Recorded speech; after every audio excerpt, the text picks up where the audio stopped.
Olá pessoal, tudo bem com vocês? Comigo tá ótimo. Bem-vindos à nossa aula de Geografia. A nossa aula vai iniciar a partir de agora do capítulo 4. E esse capítulo, turma, vai tratar um pouco a respeito do nosso planeta. Vai falar também como surgiu o universo, né? O surgimento básico do universo, algumas teorias a respeito disso. Também os primeiros estudos e alguns aspectos importantes do planeta no qual vivemos, que é o planeta Terra. Sejam bem-vindos, e aqui é o professor Francisco, professor de Geografia. Certo, turma, então. O céu sempre foi motivo de fascínio e interesse para o ser humano. Desde as primeiras civilizações, o ser humano teria observado o céu, admirando a passagem do Sol, da Lua, das estrelas, dos planetas e de outros astros e acontecimentos celestes. A partir dessas observações, o homem também ele foi capaz de prever algumas coisas, né? Fenômenos naturais, como o período de chuvas, por exemplo, e também formas de se localizar. Então, o homem, a partir das observações que ele fazia do céu, das estrelas, posições dos planetas, ele também criou métodos para navegação, métodos para localização, né? Uma forma de que eles também acharam que era muito útil para eles poderem se localizar no mundo. A área da geografia, que observa os corpos celestes e se ocupa de estudar o movimento dos astros, é a astronomia. Na imagem vocês podem ver o monumento de pedra, que ele é conhecido como Stonehenge. Esse lugar, né, que foi levantado pelos homens há cerca de aproximadamente 4.000 anos, ele fica localizado no sul da Inglaterra e, a partir da construção desse monumento, as pessoas eles poderiam prever, né, coisas como as estações do ano, o início de uma estação e o final de uma estação do ano, que eles utilizavam justamente para o período de colheita, o período de plantação, e a posição das pedras elas sugerem, né, que elas marcam posições muito importantes, principalmente com relação ao Sol, como o nascer do Sol e o pôr do Sol. Então, a partir da posição do Sol, né, eles foram capazes de prever alguns fenômenos naturais, e dentre os quais os principais são as estações do ano. As primeiras observações que o ser humano fez eram feitas a olho nu, tá? Porque não existiam outros mecanismos na época, né? Como vocês viram, foram há cerca de 4.000 anos atrás. Então, o aparato tecnológico ele ainda não era muito desenvolvido. Então, não existiam telescópios, não existiam satélites artificiais, né? Não existiam foguetes. E as únicas coisas que eles poderiam observar era justamente a posição das estrelas, certo? A posição do Sol, o movimento do Sol, né, que para eles o Sol ele se movimentava. Hoje nós sabemos que o Sol, ele em relação à Terra, ele é um astro fixo, né? E também as fases da Lua e a posição da Lua, tá? Então era isso basicamente que eles observavam, já que naquela época não existiam telescópios, nem foguetes, nem satélites artificiais. Então, turma, para eles eram muito importantes eles observarem, né, os pontos fixos no céu, que são as estrelas, e a partir desses pontos fixos, eles notaram que eles apresentavam padrões, tá? Padrões fixos no céu. Então, em alguns períodos, esses padrões eles apareciam. Então, a partir desses padrões, né, da fixação das estrelas, os homens eles começaram a imaginar desenhos que elas poderiam formar. Esses desenhos que eles imaginavam, ligando vários pontos fixos, né, das estrelas no céu, eles começaram a chamar de constelações. As constelações elas são conjuntos de estrelas. Elas servem de orientação e localização para a navegação. Como nós vimos, né, antes da produção de alguns instrumentos de navegação, o instrumento principal que eles tinham eram as estrelas, a posição do Sol e também a posição da Lua. E o movimento da Terra em torno do Sol ele permite que algumas constelações elas sejam visíveis, certo? Então, como nós sabemos, a Terra ela apresenta dois hemisférios e como a Terra se movimenta, as constelações presentes nesses hemisférios elas podem aparecer durante certa época do ano. Na antiguidade, os primeiros povos eles tinham a impressão de que as estrelas parecem estar todas à mesma distância da Terra e próximas uma das outras. Por conta da distância, né, os seres humanos acreditavam naquela época, até porque eles não tinham instrumentos para poder medir ou para sugerir a distância de uma estrela da outra. Hoje nós sabemos que as estrelas elas ficam muito distantes, mas a nossa posição da Terra sugere que essas estrelas elas ficam próximas. E aí o que eles faziam? Eles ligavam pontos e aí formavam desenhos no céu. Esses desenhos no céu, né, como já foi explicado para vocês, eles aparecem de tempos em tempos, dependendo do hemisfério, no caso da posição da Terra. Hoje, usando instrumentos de observação, sabemos que isso não é verdade. Hoje nós podemos contar com alguns instrumentos que facilitam a observação das estrelas e do céu, né, dos corpos celestes, como o telescópio, por exemplo, telescópio óptico. Nós temos também as corridas espaciais, né, que tem estações espaciais, foguetes. Usando a imaginação, os povos antigos relacionaram os agrupamentos de estrelas com algumas figuras para facilitar a identificação desses grupos no céu, como, por exemplo, animais ou objetos, e heróis da mitologia grega, né? Como nós temos, por exemplo, Centauro, Dragão, Pégaso, Hércules, e eles começaram a nomear essas constelações. Então, a partir dos desenhos formados, eles davam vários nomes que justamente facilitava para a questão da navegação e da localização. Aqui nós temos alguns exemplos, né, de constelações que eles imaginavam que poderiam fazer esse desenho no céu. Então, nós temos a constelação de Hércules, por exemplo, né, o cisne. Então, turma, aqui alguns exemplos de desenhos, né, de constelações que poderiam ser formados juntando, fazendo essa ligação aí das estrelas. E aqui nós temos, por exemplo, o desenho formado da constelação de Touro e a constelação de Escorpião. No céu, como vocês podem ver aí, dependendo da posição, né, uma constelação ela pode aparecer de acordo com o movimento de translação da Terra. Então, quando a Terra ela vai girando em torno do Sol, certas épocas, dependendo do hemisfério, algumas constelações elas vão aparecer no céu. E aqui nós temos 12 constelações que são muito famosas, que nós conhecemos que são justamente constelações que são referentes aos signos. Então, você tem, né, as constelações de Áries, Touro, Gêmeos, Câncer, Leão, Virgem, Libra, Escorpião, Sagitário, Capricórnio, Aquário e Peixes. Então, vocês estão vendo aí que elas vão aparecer de acordo com a posição da Terra em relação ao Sol. Ou seja, no decorrer do ano, né, em certas épocas do ano, a Terra ela faz essa volta em torno do Sol e aí essas constelações elas podem ser vistas no céu. E uma das funções principais do aparecimento dessas constelações no céu é justamente prever a época do ano, né? Que época seria a primavera, que época seria verão, outono e inverno. Isso, turma, depende muito da posição do hemisfério e no movimento de translação que a Terra faz em torno do Sol. É importante conhecer essas constelações e os nomes que davam para elas, porque ficava muito mais fácil eles se orientarem para a navegação. Então, eles, como vocês sabem, eles utilizavam muito a posição das estrelas para poder navegar, e isso facilitava para eles o trabalho de navegação. Além disso, era possível definir também as estações do ano e por isso que foi possível a construção de calendários.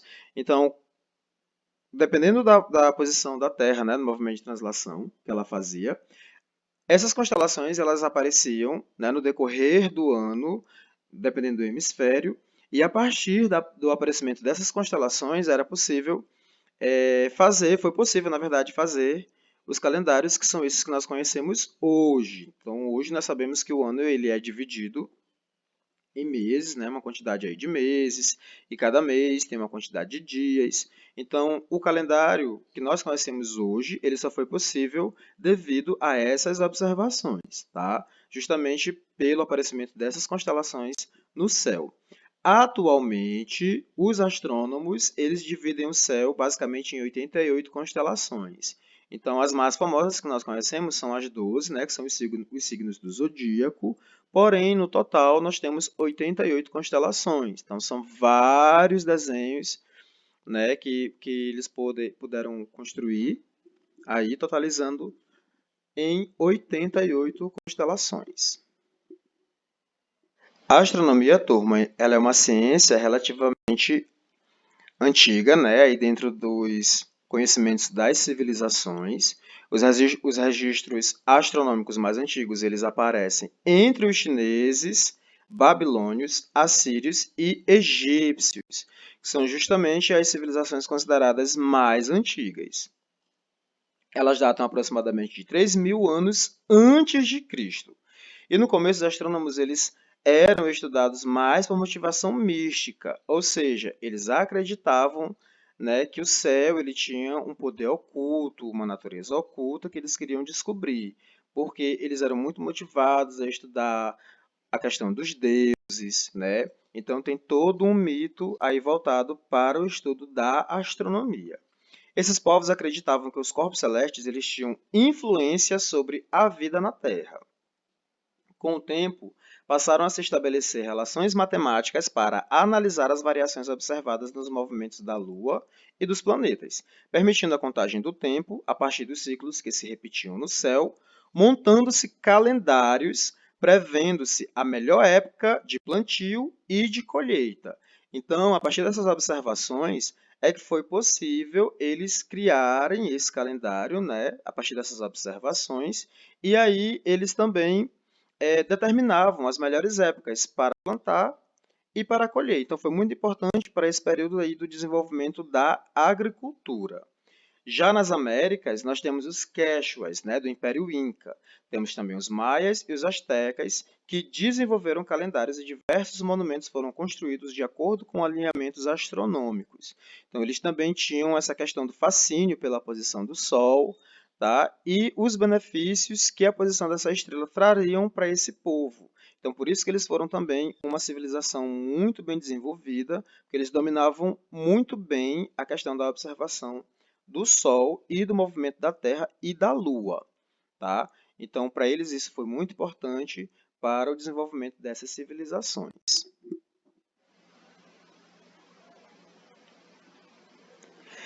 Para tentar explicar melhor a produção dos conhecimentos, os cientistas eles se valem de modelos. No caso do sistema solar, foram desenvolvidos dois modelos. O primeiro modelo, de acordo com a base de estudos, é o modelo geocêntrico. Esse modelo era um modelo muito antigo e ele iniciou-se, né, muito antes de Cristo, aí na época da Grécia Antiga, lá no início, nos primórdios dos estudos da astronomia.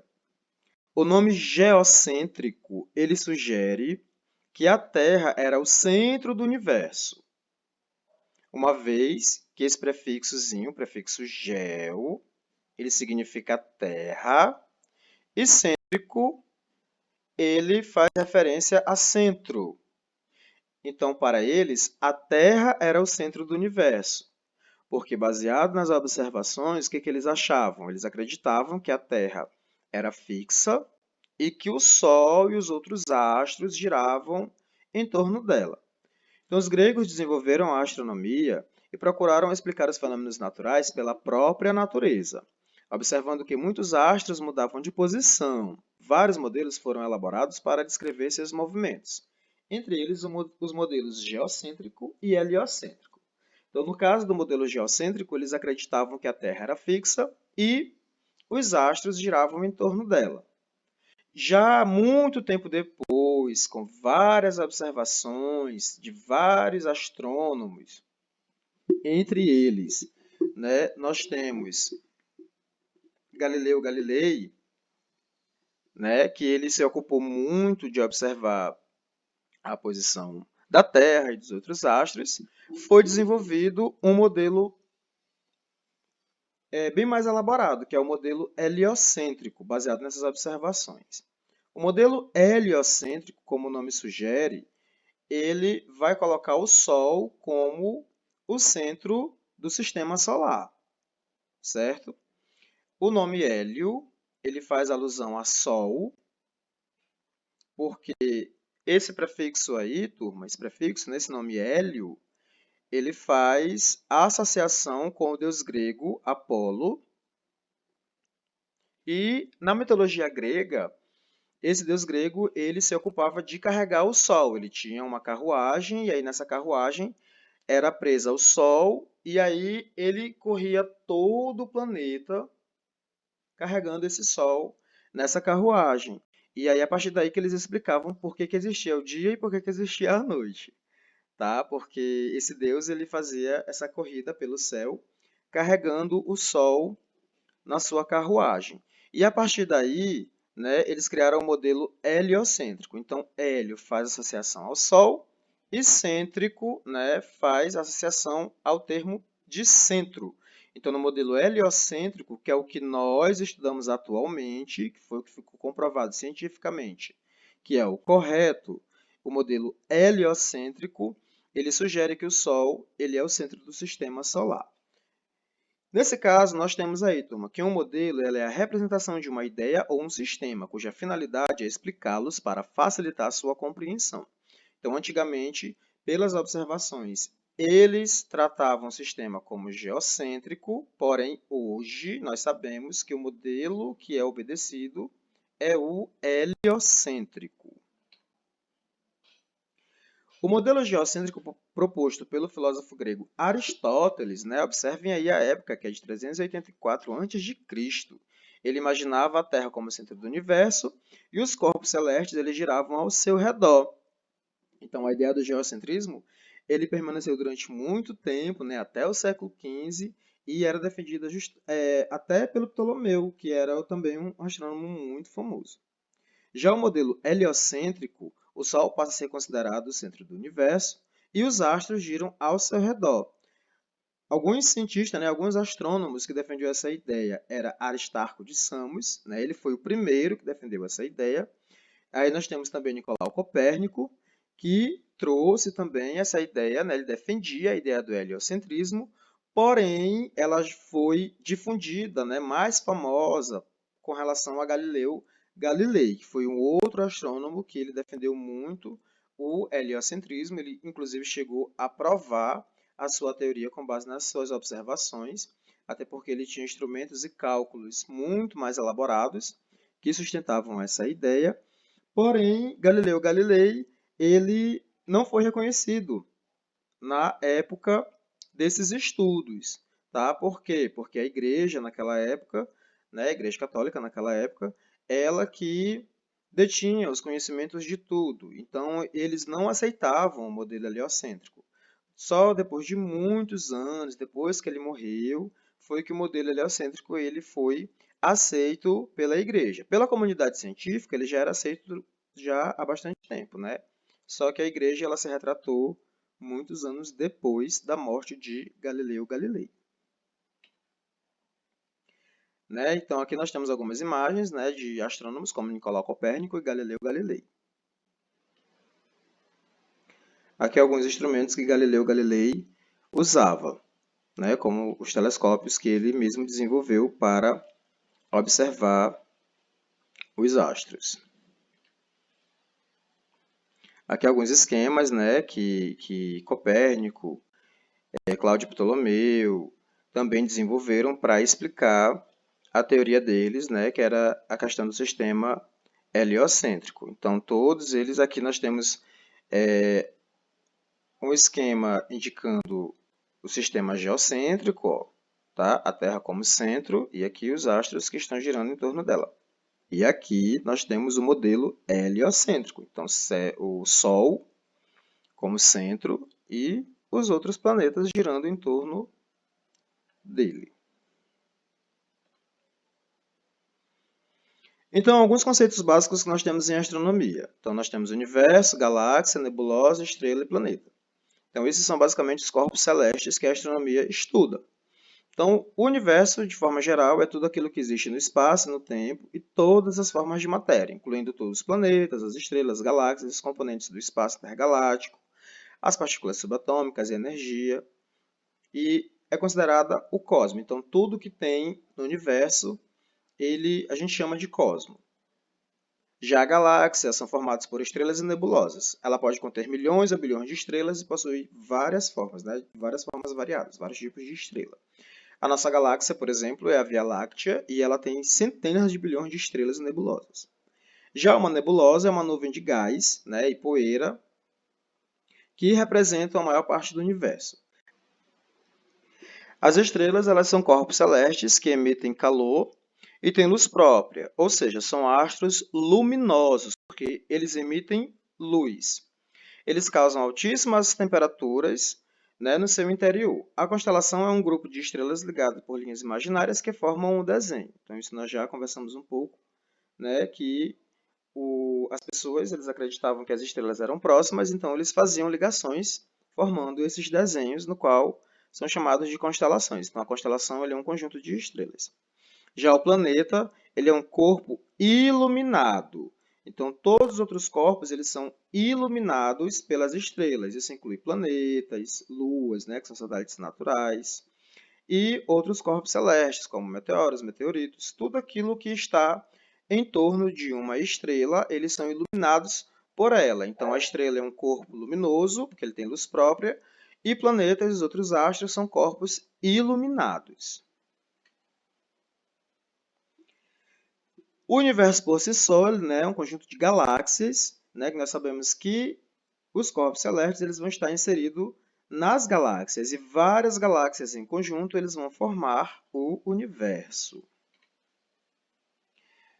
Uma galáxia é um enorme aglomerado de estrelas, nuvem de gás, poeira e outros corpos. Nosso sistema solar ele está inserido na Via Láctea, que ela tem uma extensão básica aí de 120 mil anos-luz e 500 bilhões de estrelas.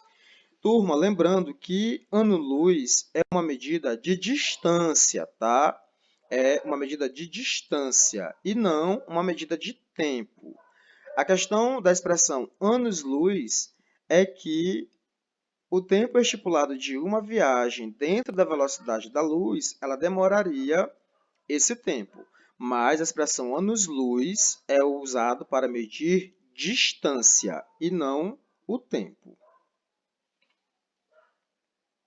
A nossa galáxia, que é a Via Láctea, né? Vocês estão observando aí que tem uma imagem, né, da Via Láctea. Ela é considerada, né, ela foi batizada dessa forma por conta do seu aspecto esbranquiçado, tá? Que, na verdade, o nome dela significa fio de leite, porque ela tem, né, a observação dela no telescópio, ela tem esse aspecto leitoso e esbranquiçado, lembrando aí ao leite, por isso que ela foi batizada de Via Láctea. As estrelas, turma, formam-se através de nebulosas, que são diferentes dos planetas, pois produzem sua luz e calor próprios, certo? Então, nós não conseguimos ver a composição básica de uma estrela. O que nós conseguimos ver é a sua emissão de luz. Então, uma nebulosa, ela é uma formação de gás, certo? Então, ela tem uma densidade muito alta. E isso acaba gerando calor no interior. E esse calor ele é expelido pela estrela, fazendo com que ela brilhe, tá? Então, ela vai emitir luz, por conta de reações que ocorrem no interior das estrelas. Então, o que nós conseguimos ver é somente a emissão de luz que essa estrela produz, tá, no seu interior. E aí ela espalha para o universo. Aqui, então, vocês podem observar o ciclo de vida estelar. Nós temos uma nebulosa planetária e ela pode seguir vários ciclos, originando vários tipos de estrela. Então, ela pode originar uma estrela anã, uma estrela gigante ou uma estrela pequena. Ela pode seguir também uma outra linha e explodir, originando uma supernova. Essa supernova, que é a explosão do material interno de uma estrela, ele pode originar também outras estrelas, como uma estrela anã branca, estrelas de nêutron ou um buraco negro. Acredita-se, inclusive, que o movimento de supernova ele pode trazer informações para explicar como teria sido o fenômeno do Big Bang. Quando olhamos para uma estrela, o que vemos é o passado dela. O Sol e outras estrelas emitem luz, né? São corpos luminosos. Quando observamos uma estrela, o que captamos é a luz emitida por ela no espaço. Como a luz demora um certo tempo para ir de um ponto a outro, ela demora um período para ser observada, porque ela não se propaga instantaneamente. A luz é uma forma de energia que viaja com a incrível velocidade de cerca de 300 mil km por segundo. Como as distâncias entre os corpos celestes elas são muito grandes, a gente pode demorar muito para que uma luz de uma estrela ela chegue até nós. Então, a nossa estrela mais próxima, por exemplo, é o Sol. A distância entre o Sol e a Terra, dentro da velocidade da luz, a luz do Sol demora cerca de 7 minutos para poder chegar aqui. Ou seja, o fenômeno do amanhecer, por exemplo, a gente observa cerca de 7 minutos depois que já aconteceu. Lembrando, turma, que ano-luz é uma medida de distância, tá? Não é uma medida de tempo. O ano-luz, turma, é uma medida de distância do universo. Ela é a distância percorrida pela luz em um ano no espaço. A luz ela tem a velocidade de 300 mil km por segundo. Em um ano, a luz percorre cerca de 10 trilhões de quilômetros. Tá? Então, a medida de distância para um ano-luz é uma média de 10 trilhões de quilômetros. Então, as estrelas elas se formam através de nebulosas. Elas são diferentes dos planetas, pois elas são corpos luminosos. Os planetas elas são corpos iluminados. Então, as estrelas elas produzem luz própria, né? Elas têm luz e calor. E o que nós vemos é a luz emitida pela estrela. No nosso sistema solar, turma, nós conhecemos basicamente 8 planetas, que é Mercúrio, Vênus, Terra, Marte, Júpiter, Saturno, Netuno e Urano. Também nós temos alguns planetas anões. Tá? O que é um planeta anão? Ele é um corpo celeste de forma aproximadamente esférica que giram ao redor do Sol e sua trajetória a outros astros com tamanhos parecidos. Então, ele não obedece uma órbita de translação como os demais planetas. Então, por exemplo, o nosso planeta ele tem uma órbita de translação fixa, que é em média 366 dias. Então, uma trajetória de um planeta anão ela não é muito conhecida, porque ele não obedece um ritmo de translação. Tá? Então, essa circulação que ele faz ao redor do Sol, ela é um pouco diferente, tá? Ela é diferente do movimento básico que é feito pelos demais planetas. Então, alguns planetas anões que nós conhecemos no nosso sistema solar são Ceres, Plutão, Eris, Makemake e Haumea. Os satélites naturais são corpos celestes que giram ao redor de outro maior que eles. No nosso planeta, o nosso satélite natural é a Lua. Aqui é a composição básica do sistema solar. Então, nós temos o Sol, né, que é a nossa estrela, que rege nosso sistema solar, e basicamente 8 planetas que giram ao redor dela, que são Mercúrio, Vênus, Terra, Marte, Júpiter, Saturno, Urano e Netuno. Existem várias teorias científicas sobre o surgimento do universo, mas a mais aceita é a do Big Bang, ou Grande Explosão. Essa ideia foi proposta por estudiosos do início do século XX, entre eles o padre italiano Georges Lemaitre, considerado o pai da teoria, o físico russo George Gamow e o astrônomo norte-americano Edwin Hubble, que foi homenageado com seu nome no importante telescópio. Segundo essa teoria, toda a matéria que existia há bilhões de anos estava concentrada num ponto do tamanho de uma cabeça de alfinete. Tamanha concentração provocou a sua explosão, liberando a matéria e dando início à expansão do universo. Apesar do nome da teoria, não houve barulho no momento da explosão, pois não havia ar. Para os cientistas adeptos desse modelo, o universo ele continua sempre em expansão. Então, alguns pontos que são observados pela teoria do Big Bang é que provavelmente ela deve ter surgido há cerca de 15 bilhões de anos. Então, tudo que existia no universo ele estava preso em um ponto muito pequeno, né? Em um ponto bem minúsculo. Esse universo ele começou a se expandir e essa expansão está em toda parte do espaço e em todas as direções, ocorrendo sempre ao mesmo tempo. E após milhões de anos, uma nuvem de gás se formou. E há aproximadamente 13 bilhões de anos, formaram-se as aglomerações de corpos celestes, que são chamadas de galáxias. Certo, turma? Então, aí nós temos alguns pontos que são bem observados pela teoria do Big Bang. Então, de maneira simplificada, nós temos aqui a concentração da matéria em um único ponto, ocorrendo aqui essa explosão, e toda a matéria concentrada ela começa a se expandir. E essa expansão ela não para, porque ela ocorre em todas as direções, sempre ao mesmo tempo. Os planetas eles podem ser classificados de dois tipos, interiores ou rochosos, exteriores ou gasosos. Os planetas interiores ou rochosos são aqueles que estão mais próximos do Sol e são formados basicamente, principalmente por matérias sólidas, né? Rochas, por exemplo. Já os exteriores ou gasosos, eles são mais afastados do Sol e possuem muito mais matéria gasosa do que sólida.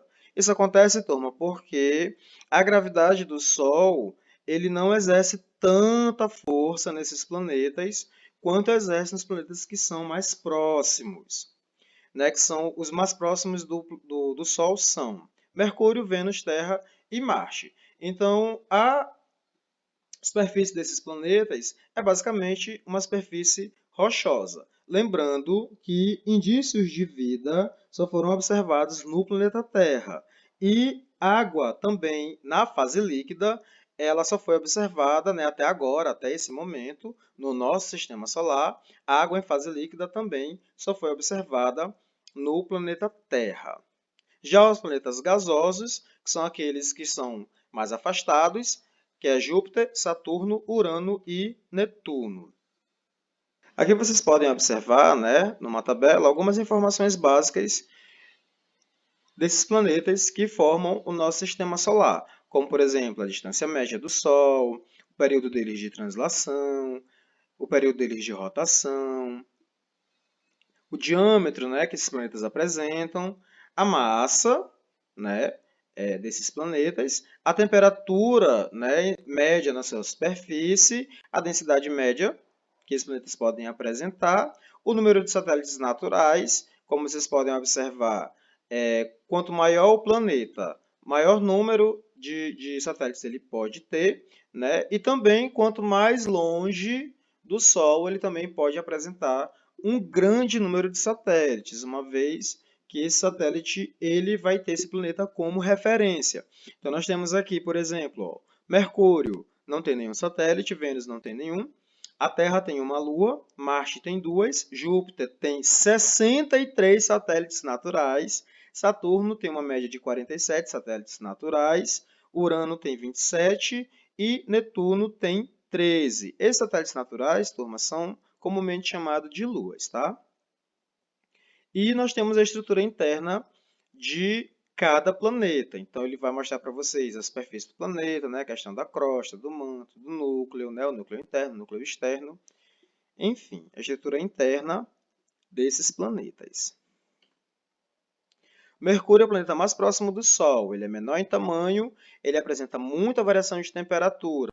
A média dele é de 400 graus de dia e menos 200 graus à noite. Vênus é um pouco menor que a Terra, a temperatura de superfície mais alta entre todos os planetas, que chega a uma média de 464 graus Celsius, e é um planeta que não apresenta água em sua superfície.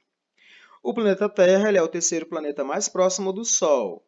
Dentre os planetas mais próximos, ele é o maior, tá, dos planetas rochosos. A temperatura média da superfície da Terra é de 15 graus Celsius e é o planeta em que nós vivemos.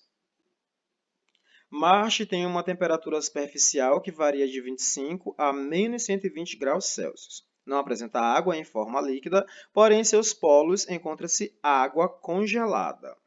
Júpiter ele é o maior que todos os outros planetas do Sistema Solar juntos. A temperatura superficial dele é de menos 110 graus Celsius, apresenta ao redor um fino anel de partículas de poeira.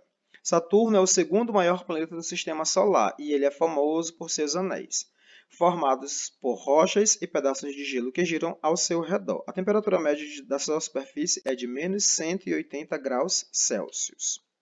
Urano apresenta anéis mais finos e escuros. A temperatura média é de menos 210 graus Celsius e apresenta um pequeno núcleo rochoso rodeado por uma mistura de água e amônia. Netuno é semelhante a Urano, pois também possui um pequeno núcleo rochoso. Ao redor de seu núcleo apresenta um oceano de água. Então, de forma simples, para explicar a formação do Sistema Solar, iniciou-se aí pelo Big Bang, cerca de 13,7 bilhões de anos. Depois dessa explosão, ocorreu a formação da Via Láctea, que durou aí cerca de 10 bilhões de anos atrás. Assim se formou o Sistema Solar, com uma idade básica entre 5 e 4,5 bilhões de anos. E na época atual nós temos a formação aí do nosso Sistema Solar, o Sol como o ponto central do nosso sistema e os planetas que giram ao redor dele. Então, nosso sistema solar ele pode ter tido seu surgimento cerca de 4,6 bilhões de anos atrás, a partir de uma nuvem de poeira, gás e partícula, depois aí do Big Bang. A força gravitacional ela provoca o choque e fusão dessas partículas, uma vez que as partículas elas deram origem aos planetas, formando também o Sol no seu centro, os planetas e os satélites ao seu redor. Um esquema aí básico, explicando para vocês como pode ter se dado a origem, da formação aí do Sistema Solar. Lembrando que isso aqui é uma teoria, tá, turma? Então, dentro dessas teorias, estima-se que o Sistema Solar tenha sido formado há 4,6 bilhões de anos. Ele é composto basicamente por uma estrela, 8 planetas e mais de uma centena de luas ou satélites naturais e por milhões de outros menores. Isso inclui asteroides, meteoros, meteoritos. Todos eles giram em órbitas sempre ao redor da estrela central, que no nosso caso, no nosso sistema, é o Sol. Então, aí o esquema, basicamente, explicando para vocês, o Sistema Solar, atualmente como nós conhecemos. E aqui nós temos os 8 planetas, tá? Que é aí Mercúrio, Vênus, Terra, Marte, Júpiter, Saturno, Urano e Netuno. A massa do Sol ela tem cerca de 333 mil vezes maior que a massa da Terra. A emissão de luz devido às transformações que ocorrem no seu núcleo e a sua temperatura ela pode chegar, em média, aí, de 15 milhões de graus Celsius. E a superfície com a temperatura básica de 5,5 milhões de graus Celsius, tá, turma? Então, isso aí é a luz e o calor que é emitido pelo Sol. Os movimentos básicos dos planetas que nós conhecemos são de duas maneiras, o movimento básico de translação e o movimento de rotação. O movimento de translação ele é realizado pelo planeta ao redor do Sol. No caso da Terra, esse movimento dura 365 dias e 6 horas, tá? Que determina aí também as estações do ano. Nós vimos anteriormente que dependendo da posição da Terra em relação ao Sol, ela vai ter um distanciamento e uma aproximação. Esse distanciamento e essas aproximações, elas podem determinar as estações do ano, que são basicamente primavera, verão, outono e inverno. Aqui também nós vimos que os calendários eles são divididos em média de 365 dias, porque as 6 horas, que são passadas durante esse movimento, elas são acumuladas durante o período de 4 anos E aí nós temos o ano bissexto, que é o ano de 366 dias. Isso para o movimento de translação. Já o movimento de rotação, ele é realizado pelos planetas ao redor do seu eixo, como se fossem peões. No caso da nossa Terra, o nosso planeta Terra, ele determina o dia e a noite, e o movimento dele dura cerca de 24 horas. O movimento de rotação, além de originar o dia e a noite, ele também é responsável por um fenômeno que é chamado de fuso horário. O que acontece? Nós sabemos que o nosso planeta ele apresenta paralelos, que são linhas imaginárias horizontais, e meridianos, que são linhas imaginárias verticais. Esses meridianos têm uma distância média de 15 graus de um para outro. Então, cada meridiano imaginário ele vai apresentar um tempo médio de diferença de 1 hora. Então, por que eles foram criados? Eles foram criados por diversos motivos. O primeiro deles é a padronização do horário mundial.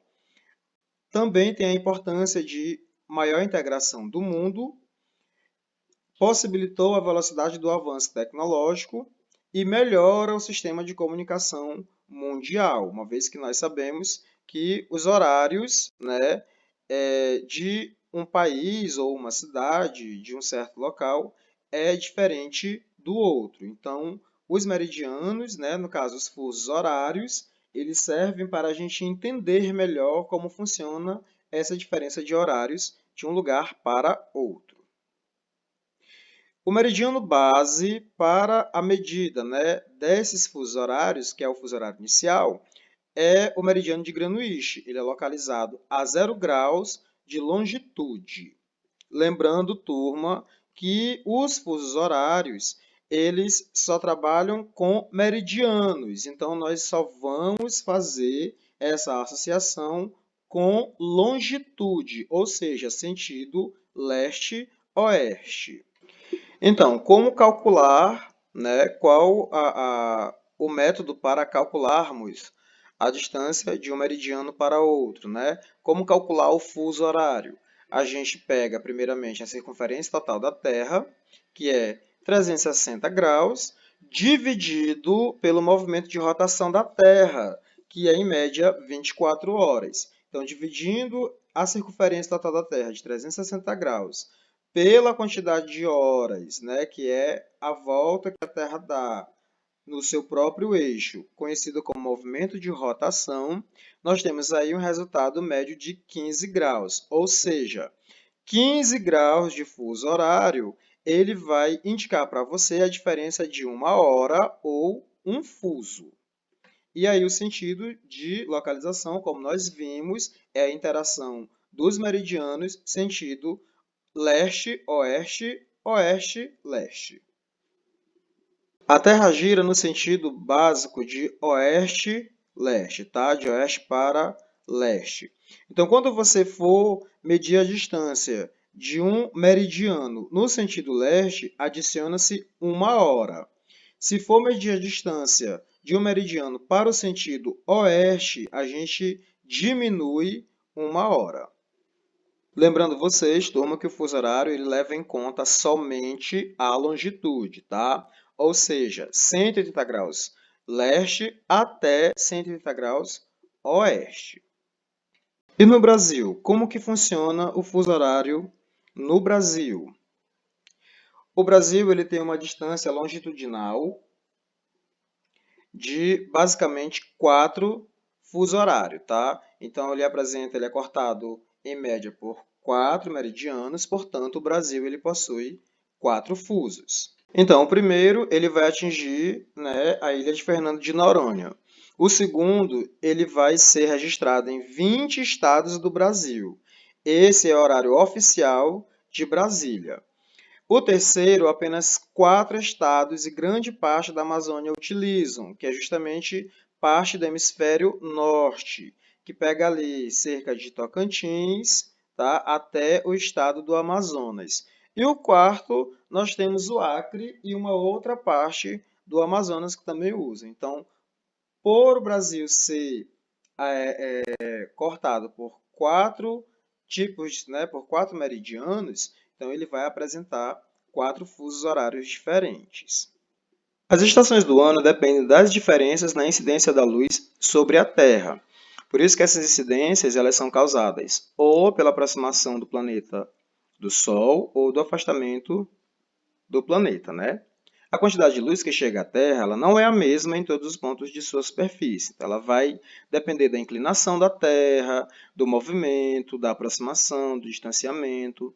Por conta da sua inclinação, cada hemisfério do globo ele fica alternadamente mais exposto ao Sol durante uma parte do ano. Então, a gente também estudou essa questão dos pontos dos trópicos, né? As regiões tropicais, todas elas recebem a incidência de luz do Sol durante o ano todo. O movimento de translação da Terra, ele marca as estações do ano. Então, nós temos aqui, no período de março, nós temos o equinócio, que ele inicia o outono no hemisfério sul e no hemisfério norte inicia a primavera. A incidência da luz, né, do Sol, ela tem a mesma intensidade tanto no hemisfério norte quanto no hemisfério sul. Em junho, nós temos o período de solstício, que ele inicia o inverno no hemisfério sul e o verão no hemisfério norte. Nesse período, a incidência de luz ela é mais intensa no hemisfério norte do que no hemisfério sul. Já em setembro, nós temos o equinócio, que é o início da primavera no hemisfério sul e do outono no hemisfério norte. A incidência da luz solar ela tem a mesma intensidade tanto no hemisfério norte quanto no hemisfério sul. E em dezembro, nós temos o solstício, que ele marca justamente o verão no hemisfério sul e o inverno no hemisfério norte. Nesse período, a incidência de luz solar ela é mais intensa no hemisfério sul do que no hemisfério norte. Por isso, turma, que em dezembro, nos países como, por exemplo, Canadá, Estados Unidos, eles comemoram o Natal e tem aquela visão, né? Nós temos aquela visão que sempre no Natal, nos Estados Unidos, ele neva, justamente nesse período, porque ele marca o solstício de inverno. Então, nesse período, é inverno na parte do hemisfério norte e para nós, aqui no hemisfério sul, vai ser verão. Por isso que aqui no mês de dezembro não neva.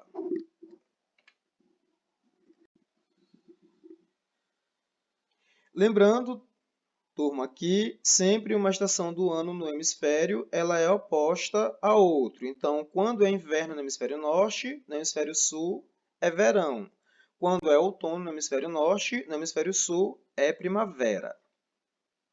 Vamos falar um pouco agora do satélite natural da Terra, que é a Lua.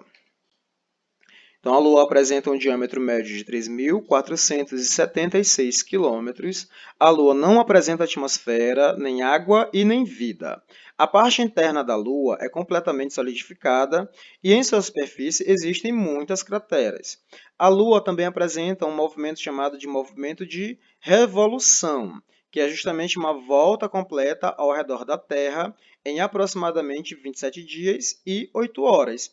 A mesma duração do seu movimento de rotação, tá? Então, o movimento de rotação e o movimento de revolução, que é esse movimento que a Lua faz ao redor da Terra, eles têm o mesmo período, que é 27 dias e 8 horas. Por isso que todos os dias nós só conseguimos observar a mesma face da Lua, certo? E também, turma, esse movimento que a Lua ela faz ao redor da Terra foi que foi possível determinar a duração de um mês. Em 1969, dois dos tripulantes da nave Apollo 11 andaram no solo lunar. Nessa missão, foram colhidas amostras do solo lunar para análise. E tem um astronauta muito famoso, que ele é conhecido como Neil Armstrong, que ele foi o primeiro ser humano a pisar na Lua. A Lua apresenta basicamente 4 fases. Como ela é um astro iluminado, ela não tem luz própria e a iluminação que ela recebe é do Sol. Essa iluminação ela vai variar à medida que a Lua percorre a sua órbita, tá? Tanto a órbita da Terra quanto a órbita do Sol. Então, vista daqui da Terra, a Lua ela vai apresentar diversos aspectos no decorrer do seu trajeto. E classifica-se basicamente em 4 fases: nova, crescente, cheia e minguante. O ciclo das fases da Lua é dividido em 4, em função do tamanho da área que aparece iluminada para nós.